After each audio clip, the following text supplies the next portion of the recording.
I go by Mikey J, born Michael Jacobs, but kind of born again as Mikey J.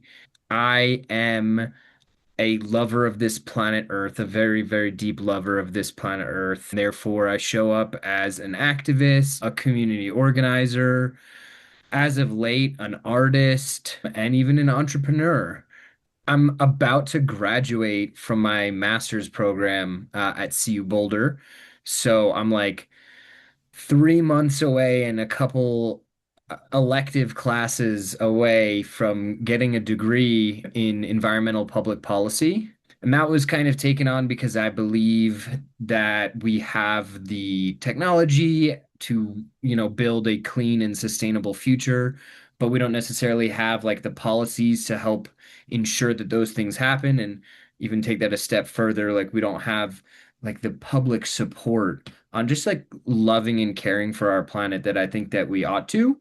So that's why I went and pursued graduate program despite someone who like didn't traditionally fit in with the academic world. And with that, I kind of have been creating and growing my own business in tandem with this program in a really cool way where I kind of asked them if they would be down to let me do my public policy work, but from the angle of live entertainment as a space to promote and help gain momentum around some of those movements, climate equity, climate justice, environmental and social justice. They really do go hand in hand.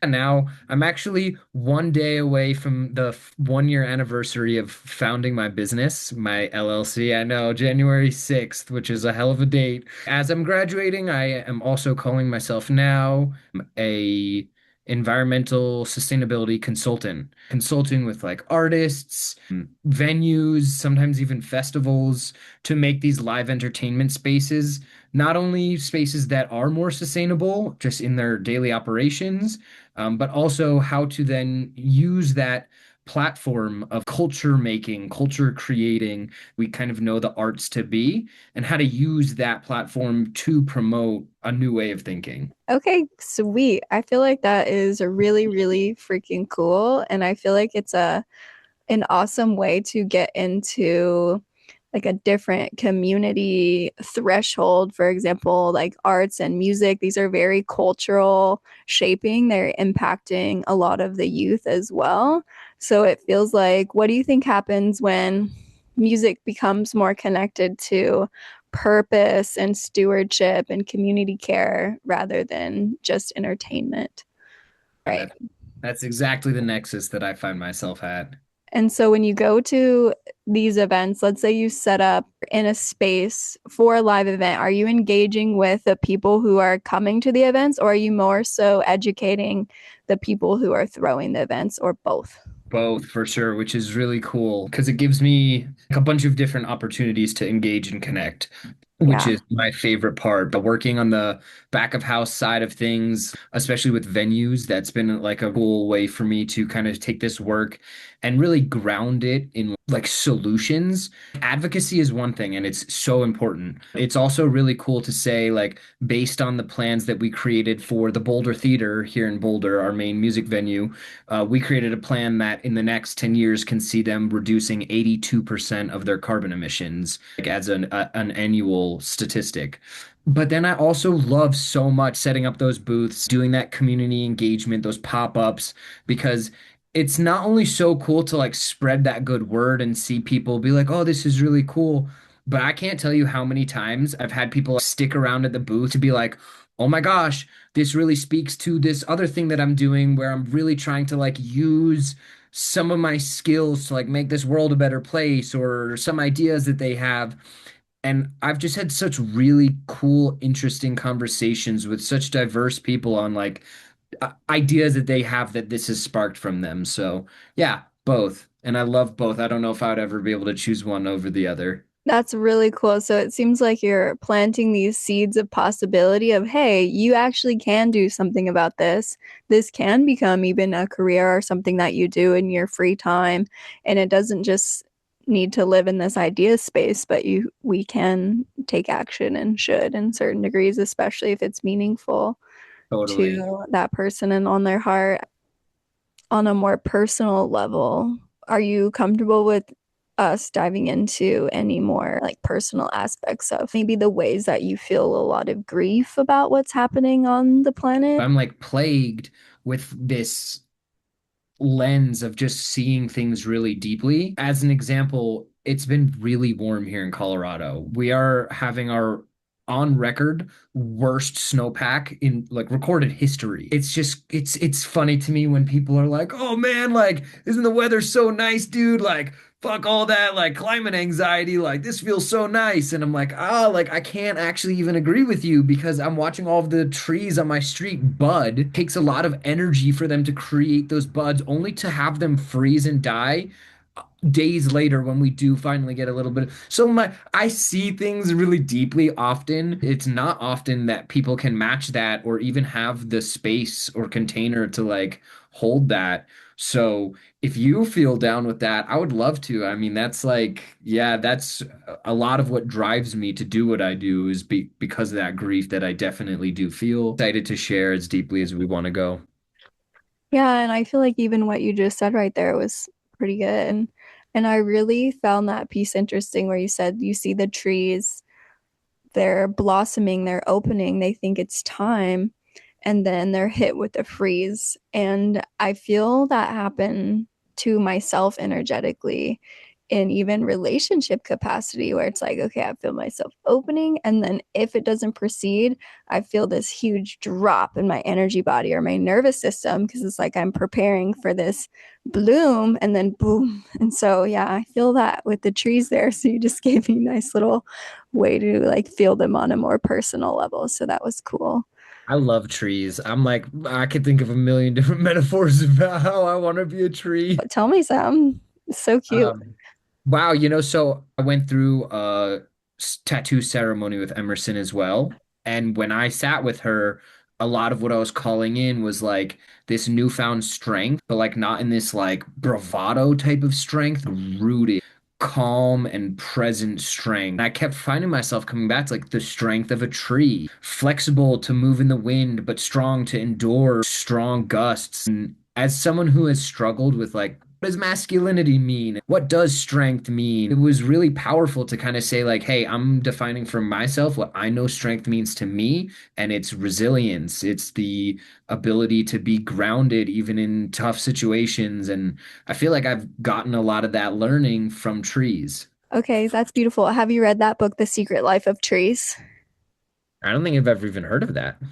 Oh, it's really interesting. It's this book about how the trees communicate, and it just tells the story about their roots and about their branches and about how they grow. Mm. And I would love to revisit that. There's actually a documentary on it too, but I think it's in German, so with subtitles, but that's on Amazon. But the book is really cool. I started reading it when I was in the jungle, and it stuck with me as something I've always wanted to revisit and come back to.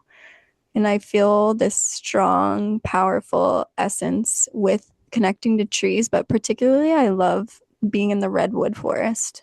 Hmm. Have you been there? Only one time in my life, and it was like 1 week of my life that I was doing a road trip from LA from LA up the one, and then once we Hmm. got to San Francisco, went back east and made our way back to Colorado. But on that week-long stretch of the one, but there was like a town right off the one that had such cool trees. And then even once we went up to San Francisco, I went to the John Muir Woods. So like a little bit, not as much as this tree boy would like, but yeah, I feel a strong pull to the Pacific Northwest, if anywhere else in this country. So there might be something to that. But anyway, yeah, a little bit. Yeah, definitely worth a visit. It feels like you're in a fairy tale landscape. It's just otherworldly compared to other forests that I've been in, even in Colorado, where you reside, which obviously has just absolutely gorgeous forest areas too. Yeah. Yeah, but there's something about when you just see these trees that are like fucking massive, and I'm just like, Yeah. I see that, and then I think about like old growth forests being like chopped down, and I'm like, bro, like how? Like, how do you not see the like spirituality of these like massive beings. Mm. Real protector energy. I don't know. We need people like you, so thank you for holding that position and having an open heart to the natural world. When you think about your childhood or your early life, was there a point where you first realized that the world is impacted by your choices or our choices and that you could do something about it? There was a very defining moment where I realized that the world is impacted by our choices, despite so many people telling me, oh, what you do, it'll never matter. You're just one person, blah, blah, blah. But it didn't actually happen in my childhood. It happened like in my coming of age when I lived in France. So I was like 18, 19 years old. In a lot of ways, like growing up, I was like in a maybe just unsafe space, like for my mental, for my like spiritual. And so going out and putting myself in that other world, it felt like in France, really let me like kind of step out and try new things in a way that I felt like embodied and just comfortable and safe in doing so. I had such a cool experience organizing a protest with a couple of my friends when we saw some shit happening back home that we really didn't agree with. Yeah, and this was actually less environmental, but more just like social human rights. For context, I was working as a photographer with a group called Giving in Paris that was like a humanitarian group, and they were in the middle of a campaign of providing aid to Syrian refugees because this is like 2015 and it was like the height of the Syrian refugee crisis. And so there we were on the grounds like working at shelters, working just going around the city dropping off meals, getting to like engage with these people. And then back home there was like this Muslim travel ban that got enacted in the beginning of 2016. And I was seeing so many of my peers that I grew up with saying such horrible things online about asylum seekers, about immigrants. And I was like, well, first of all, bud, like you guys have no idea what you're talking about. Like you're just at home in Westchester, New York, talking all this shit about things that honestly you don't really know about. And here I am on the grounds, like working with these refugees. Nothing you're saying lines up with the realities here. And so that was why we were so upset. And so we were like, let's organize this protest. Let's show the world that we care so much that we're going to make some noise, even from across the ocean. And we organized walkout around the Eiffel Tower and we like set up all of the information online after our last like, brainstorming sesh when we were like, okay, we published the event page on Facebook and we were like, all right, like let's do it. We're gonna do it. We sent it out to all of our friends and we went to bed. And the next morning when I woke up, my phone was like going fucking crazy. Like, what is going on? There's like too many notifications to like even see what's happening. And I opened up my computer and logged onto the page, and like in the end, we had 10,000 people sign up to come to our protest, which was like I was living in France as a college dropout. And so I was like this college dropout to a lot of the people who I grew up with. And they were the ones who were so wrong, in my opinion. And then I'm like organizing this protest, and like there's 10,000 people coming, and we've got international media coming, and the president of France was like, we want to chat with you guys.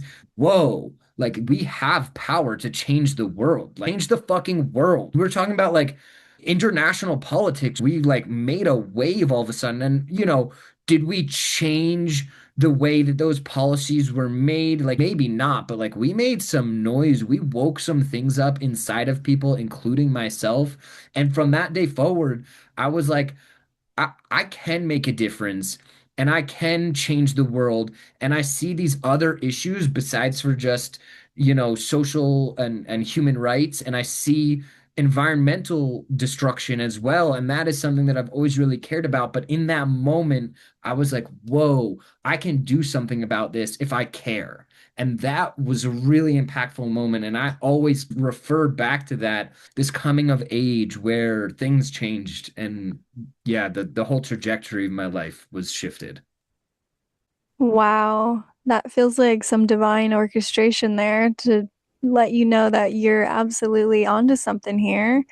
And then you've also taken charge of that. Sounds like maybe there was some friction where people perceived you as this dropout and you're like, you know what? I'm gonna do something. Oh, look at me do it. And I'm going back to school. And what? Boom. Boom. And then after I came back, I just have to say, after I came back and I ended up finding my way to CU Boulder, my first semester back, I got a 4.0. I got straight A's, and I was like, Awesome.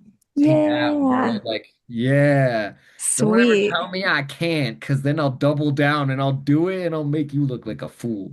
Well, and when you find something you're passionate about and that challenges you in just the right ways, you're capable of so many things and learning is a part of that. I feel like often people go study the thing that's practical or maybe they'll do XYZ with it, but there's still missing passion there, or they go become a doctor, maybe not even because they truly care about helping people, because of the egoic reasoning of having that title in today's society. So I feel like there's something to be said about following your heart and then being rewarded tenfold for the rest of your life for being in something you're passionate about. So that's really powerful. And I feel like our culture often rewards this cool detachment energy. And so being someone who's championing care, what parts of you had to grow and heal and mature to be able to hold that mission without collapsing in any way into like cynicism or saviorism? Yeah, like this radical self-love journey that I think was catalyzed by like moving myself across the world to a country where I didn't know anyone, where they spoke a language that I didn't really know.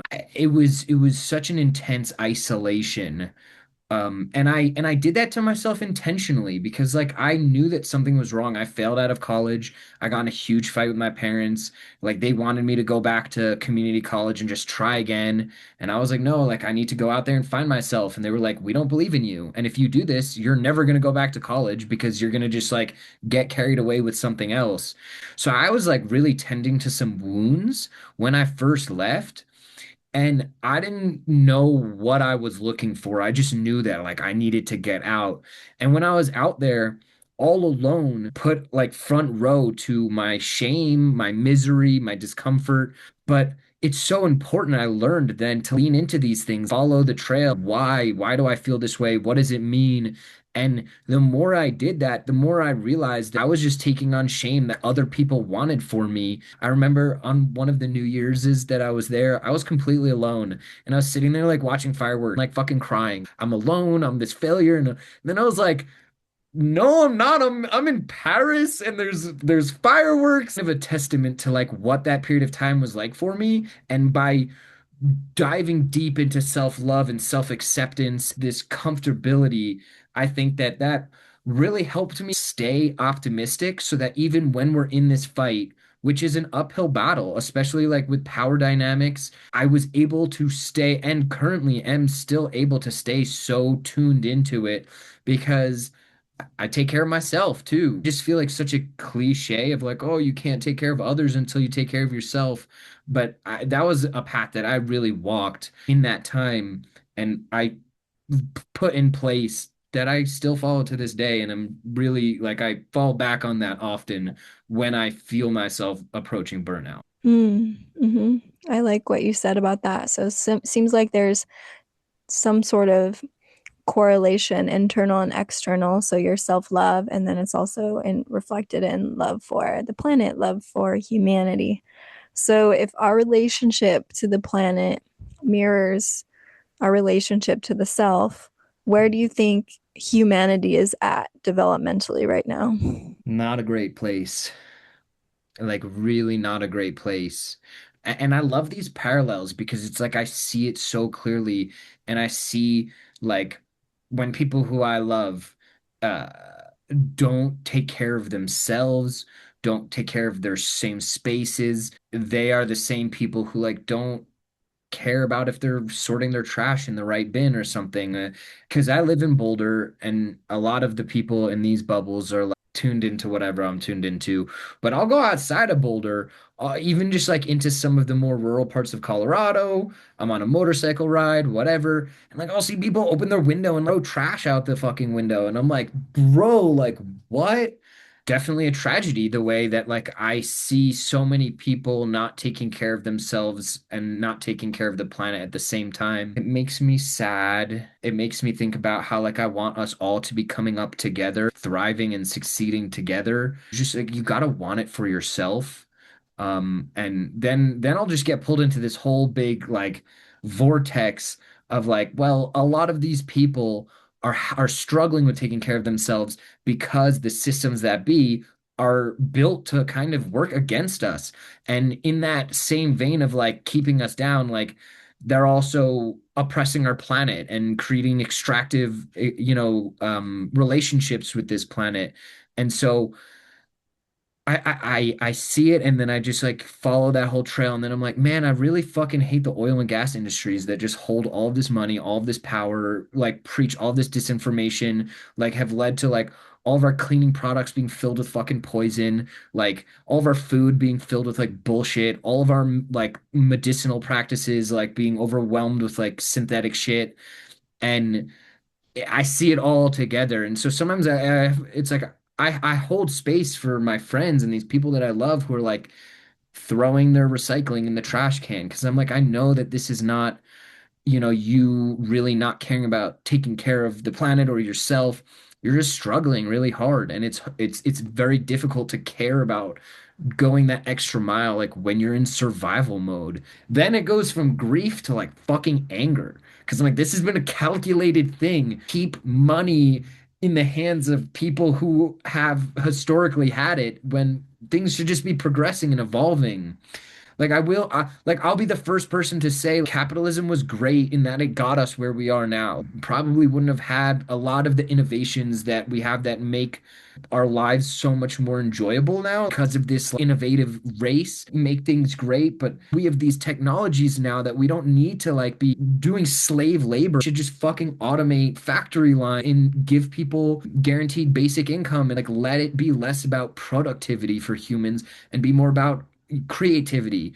And yet we don't have that growth of society because things have been like bottlenecked by a few really powerful people who just like want to create a world that keeps them in power. And so I'm Mm. sad and then I'm angry and then I'm like, fuck, I need to go outside. It seems like finding a niche to be passionate about and focusing there is a lot less Overwhelming. destabilizing, overwhelming. Yeah, because if you start going down all the different lanes, then I think people just completely shut down because that's when it feels like, oh, who am I to make a difference? Look at all of this stuff that's happening. And so I feel like having that sense of, okay, at least I can do my recycling correctly. Yeah. Perhaps I can make some donations here or there. And then as capacity expands, I feel like people open themselves up to be more in service to the collective in whatever way that feels most aligned for them. But that does come with a level of healing necessary. I mean, if someone is in a broken relationship or they have a challenging job and their child has special needs or anything that can happen in life, it makes looking at the bigger societal picture nearly impossible because we don't have bandwidth with the way that things are running now and the 40 plus hour work weeks and yada yada, the list goes on. So I definitely agree with everything that you said there. And even on my own journey, I felt myself looking towards different societal quote unquote issues. And then I think, okay, I can make a difference here. And then something happens, and I'm like, oh, now I have to focus on me when I want to be focusing on all these other things. And so there's this balance. And I feel like I teeter it, and I see that in other people as well. Yeah. Yeah. And I think that would be excellent advice. Like I would, put my support behind that advice fully. Because yeah, it's just important to like be able to see the efficacy of what you're doing. And to do that, you do need to start small. You need to focus on what you can do, what you're good at. Um, Mm-hmm. and the other thing is, like, I often try and tell people, like, you don't need to go and learn some new skill to contribute to this world. Like, you are probably already really good at something. I reckon there's a way that you can use that to promote this, whether it be I'm a therapist and I'm going to help people find that space in themselves, or I'm an artist and I'm going to help people be inspired and be creative, or you're a teacher, or you're whatever, the list goes on. Like Yeah. everyone can be in service, but just tune into like what you're good at. Don't try and overwhelm yourself learning something new. We'll only see freedom if like we're all working together. And so whatever we got to do to give people that space to feel like they can participate, I think that is just the key.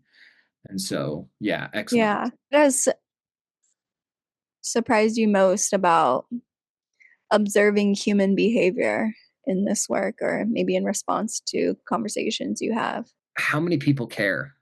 Like how many people actually like they really do care. Like then they just want to figure out how to show up with that. As I started getting into this work, especially because I come in with this whole like music side of sustainability, bringing advocacy to these spaces where we're already gathering.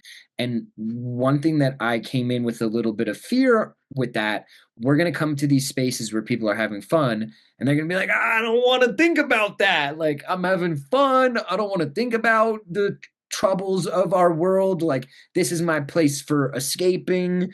And some people are like that. It's usually the more privileged, like white people. I'm just going to fucking say it.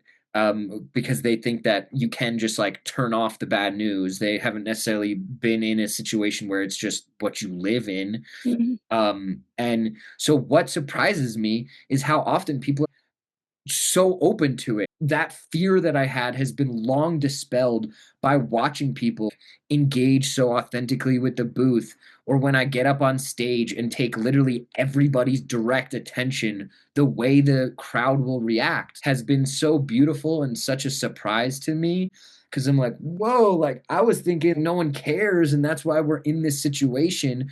But actually, so many fucking people care and they're so hungry to feel like they can make a difference. That accessibility to making change really like spread far from our fingertips. It's just cool to be able to be there in the place where I'm bringing that divide a little bit back together and saying, no way, here, I've figured out ways to make it easier for you to do something.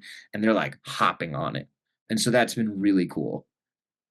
That is really cool. So it sounds like, so in artists or venues or even the crowds, there's all these people who care, but do you still feel like there's some gap to actually implementing change? And then that's where you come in, where instead of it being this obscure possibility, you say, no, here are the actual practical steps you can do. Here's how you could even make a difference today. Yeah.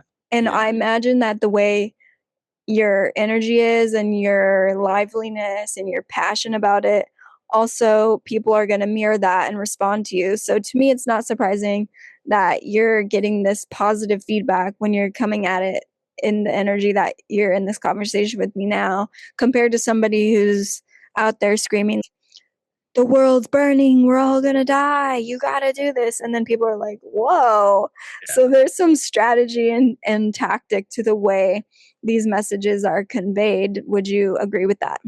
Absolutely. And I've actually come to like hear that be coined as creative climate communications. 'Cause, Hmm. like it's exactly that. It's like finding new creative ways to talk about things that have historically been downers, but finding Yeah. ways to spin it in like a way that's not going to leave whoever you're talking with being like, fuck. Depressed. Yeah, like Yeah. I feel that. I have to sit in that sometimes. For example, the other night I was hanging out with two friends and they're very empathetic, really kind, sweet people, and I love this about them. But they were talking about something and then me off on the other side of the room and I was like, la la la la la la.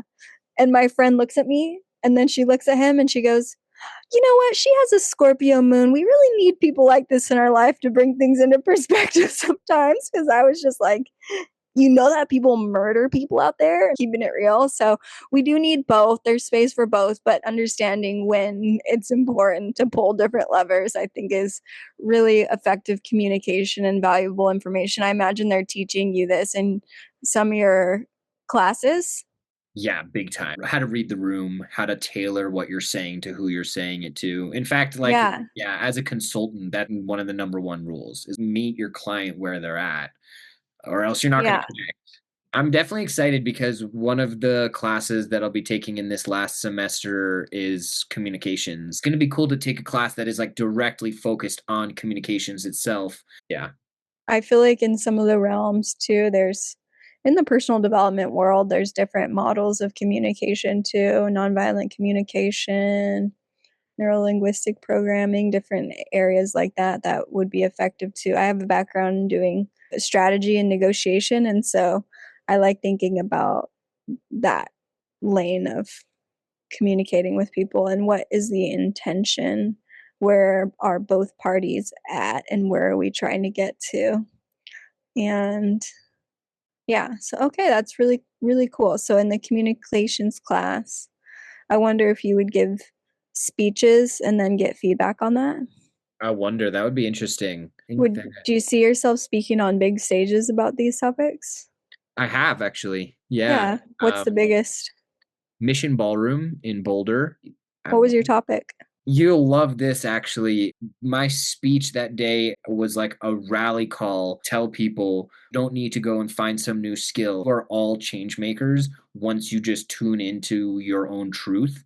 Be authentic because that is all this world wants out of you. And when you be Yeah. authentic and unique and do what you love, you will be able to find a way to like bend that into a progressive world. And it was really cool because I actually debuted at the end of our speech QR code on the giant screen behind us.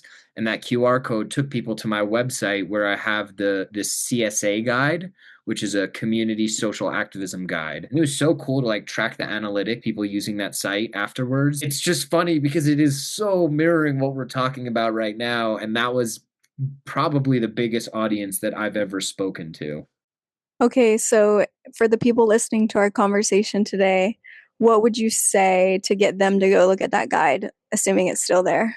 Yeah, it's definitely still there. I wrote this guide because so many times I would have, conversations similar to this one, maybe a little bit more casual with people who would say, wow, I also really care and I really want to do something about it, but I don't know where to start. And I said, okay, this is for you then. Because this is exactly an answer to that question. You care, you don't know how or why or where to put your energy. Read this, and it might get some ideas flowing. And you can find it at mikeyjclimate.org /CSA. Okay, I'll link it in the description notes below. Thanks, So yeah. aside from working with artists, working with venues, what does that look like? What does it actually look like if someone says, "Hey, I want to work with you"? A pretty cool process that I have really owned in this last year. That process looks like, a beginning consult call where I can introduce myself, introduce my business, get to know my client, make sure that I'm understanding who they are. Do our values align? Does this feel like a partnership that I feel good about? Does it sound like they really do care? Are they just looking to check a box? And so we'll have that intro consult call. I actually even had one for a new client last night, which was really exciting. What's a real example of someone would say, "I want to blah blah blah," and then you would say, "Okay, here's the service for that." Sure. So last night, I mean, I had this consult call. There is a up and coming, quite small electronic music festival in Colorado that is growing and building. And I'm not sure exactly what the back end conversation looked like, but I got reached out to by one of their board members who had stopped by my booth at this Of the Trees music festival last summer. Our team wanted to explore like how to make our music festival more community oriented. This space where we're like not just having a good time, making our community a better, safer place. Once they kind of made that decision that that was something they wanted, she reached out to me directly and said, hey, can we set up this call? Got to kind of like ask them a little bit more why they cared. And, they were really focusing on how much they wanted to just like connect with their community on a deeper level. And I'm always saying that like by taking on these missions and saying, hey, we're going to use our business to promote sustainability or does create, I think, like a stronger bond with their fans. So I was like, yo, this is exactly what I look for out of clients. I then walked them through my services that I offer. The four services that I felt that were most appropriate for them as a music festival was like A would be to to help them build a sustainability action plan, and do an audit of their entire festival, check out all of the different facilities, all of the different operations, and say, hey, here are opportunities to make this more sustainable. That was option one. Option two, actually doing a pop-up where people can, write letters to their senators, submit public comments towards bills or laws that are pending. Three would be like my creative climate communications, so getting on stage. And fourth option would be community fundraising, using my screen printing and clothing making abilities, make upcycled clothes to be sold for fundraising towards a nonprofit partner that they feel aligned with. I say those are the four services that I have that I think you guys could be interested in. They talked a little bit and they were like, okay, so we'll go with 2 through 4. We don't think that a sustainability action plan is necessarily in the cards for this next year. Things are already moving. Like, we wouldn't really be able to like change too much yet. They were much more excited about me doing a pop-up, potentially using some stage presence time. I've been really keen on opening up festivals with land acknowledgements and ceremonies that honor the land and the peoples who used to steward that land. But they were like, okay, now we know what you do, we know what we want to do. We'll take it to the board. We'll find out what our budget range is, and then we'll come back to you and say, here's how much money we have. They have like 600 expected attendees for this next year. So, and I'm really excited. That's like one of my favorite ways to do it in the festival experience, because you have that whole nother level immersion, primes people to being ready and open to like engaging in this type of work. Yeah, and their hearts are open and they're having a good time and their vibes are good and people feel happy. And I feel that way even with live painting and interacting with the people who bop by. I feel like it's such a prime experience to open people's imagination and get them tapped into creativity. And so yeah, I love that environment as well. So very cool. Sounds like an awesome opportunity. I hope that collaboration and partnership locks into place and all goes well, because you never know how they're going to grow in the future and what Right. these relationships lead into. Is there any specific event or collaboration or partnership that would be like a dream come true for you? Yes, and I actually have been approached by them. There's like Lofty, a dream working with Grizz. The Grizz project is like what inspired me to start diving into this intersection of sustainability and music. So that would be like a dream come true. He's also like always using his platform. He'll literally be on stage and cause his music, give impromptu speeches, self-love, acceptance, inspiration. It has been at Grizz shows when he takes time to do that, that I've been like so moved, heart blasted open. I'm like, oh my gosh, like this is the answer. That would be like a dream come true. Then join forces with the very man who like inspired, I would say, this. Um, and that's not too far out of my realm of possibilities. Like, I've worked now with a handful of artists that he will have open for him. This is something that can happen. I don't doubt that for a moment. Holding that vision, would you want to Yeah. bop up and be that person who gets on stage mid set or something and start speaking? Would that Fuck be the yeah. dream? Fuck Yeah. yeah. Yeah. Like Okay, cool. yeah. It would be so cool to join him up there and do like a collab spoken word piece where it's almost a call and response. Him and me. That would be the coolest Mm, thing, because then the audience watches me and him exchange. He's the yeah. one who has this fame and this cool vibe, and then I'm the one who brings that like grounded, solution based. And so to see that energy kind of go back and forth on stage, I think would encourage other people to do that themselves, so search for ways that they can be part of a solution. Yeah. So That's so cool. yeah, There's that yeah, music element. You're the tree. He's going to be the wind flowing through the branches and the leaves. And yes, then, oh my gosh, that's so cool. Yeah, yeah, I'll hold that vision with you. Yeah, yeah. bringing that Thank in. you. Excited to see what your future unfolds. It sounds like you're in the right energy, in the right lane, true alignment. So it's cool to talk to humans who are doing their thing and Thank know you. why they're doing it. So really, really cool. Thanks. Yeah, yeah. I have like a part two to that, and to that question too, though. Okay. So this is a client that I don't know that I 2 years ago would have said, "Oh my God, I would want to work with them." 2 years ago, I definitely was already like big on the Grizz project.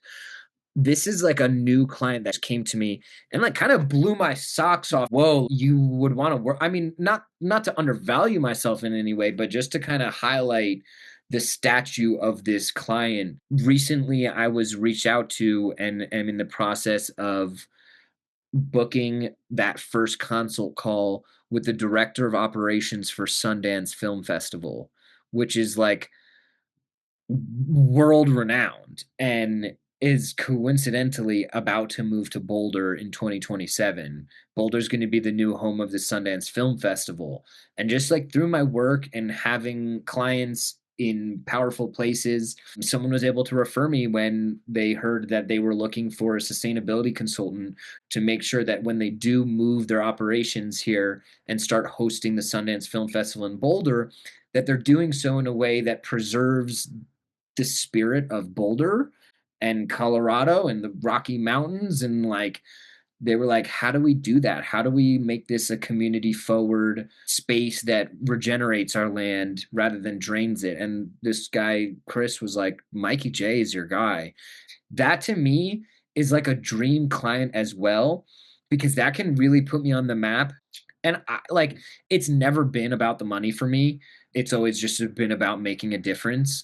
It's Well, I feel like in this new era of humans, and as far as making a difference, there is some power and some influence that you gain by being well resourced, even if that's just the fact that you're able to drink the best water and eat the best food. And so you can show up in the highest energy to be speaking in front of 600 people absolutely. potentially or more. And so I think that claiming our desire and right to abundance is a really beautiful spiritual thing. And so, yeah, I I'm appreciate I'm all for it. I have these visions. I'm like, you know what? I came from pretty deep poverty experiences, and so to me, like, I'm all about it. I would love to be just rolling in abundance in my life and yeah, be doing it and making a good positive change with it and being able to pour back into the community and invest in things and support my artist friends and do all that. So yeah, I'm with you. totally. With Yeah, you on yeah. that. I'm A lot of times these companies or venues, they have the budget for it, and Oh, so especially Sundance. That can really put me on the map as like someone who deserves. And there is maybe like a handful of music sustainability consultants in the world. It's like not really a thing. It's something that I was like, why not? And the world was yeah. like, fuck yeah. It doesn't really exist in a big way. So when I come in and say, hey, I could do this for you, I'm allowed to charge whatever feels good to me in honor of my services. Yeah, absolutely. When is your graduation date, by the way? First week of May. Okay. Yeah, so I'm So like, by next summer, you're wrapping it up. yeah, this spring even, I think it's gonna feel really, really real. Sustainability. Mhm. What does this word really mean to you, especially when it's in this event space? Is it sustainability as in you were describing culture building and giving people a cause to rally around, and that creates a sense of community and purpose, and so that fosters an environment where people feel like they belong to something and they're not just an individual at this event, but they're like a part of a larger Mhm. organizational cause. And so that's what can be enticing for the event leaders in incorporating this piece because it speaks to that part of people that want to make a difference and they want to care, and then they're given the ability to engage in that through these events, which creates potentially like return customers, etc. And like, is Yeah, that that's definitely a part of it is just like the taking on these types of missions like creates stronger bonds with your fans, with your audiences. Because at the end of the day, right, like we want to see people care. Like to me, cool people have always been people who just like really love what they're doing. Like when you see these artists in whatever type of art they are, really finding that passion, using their platform to like make their community better, creates this alignment with their fans of like, dude, fuck yeah, like this person's such a good person. It's like why I fell in love with Grizz, why I watched so many other people fall in love with Grizz. You stand for something and like people will respect that. I hear you on this. I'm looking at right now, I just pulled up these notes that I took on community building from Daybreakers. Hmm. Okay. I'm not Yeah. familiar. So they're the ones that throw these daytime, basically rave dance party events, and they're alcohol free. And so it's coffee. And so they start with ritual, and then you're basically at the club at 10 a.m. getting down. And then they do closing ritual. Have you heard of this?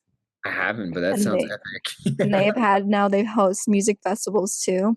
So every community has four pillars. Rhythm, so it's the nervous system of your community. So I feel like that would be the music that's there and how that's flowing.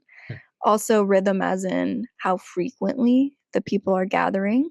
So if it's once a month, they know you'll show up. So if you're building like a small community, there needs to be a consistent rhythm. Maybe it's once a year if it's a bigger event. And then rituals, the meaning making engine, elevate bonding hormones and turn ordinary gatherings into a bonding experience. So that's where they have that closing ceremony. They have a hugging committee. They're creating a sense of safety.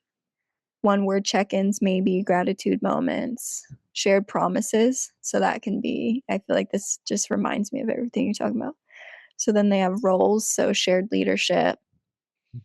making people want to contribute. They want a role. They want to feel like they're a steward of what's being built and a part of it rather than just an attendee.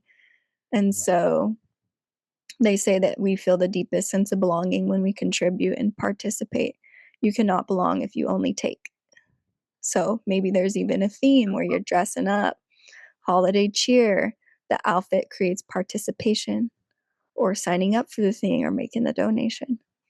And then they have resonance is the glue of belonging. So, how do they feel at your community?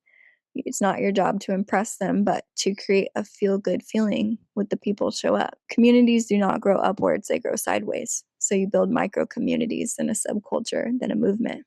This is awesome. This is so cool.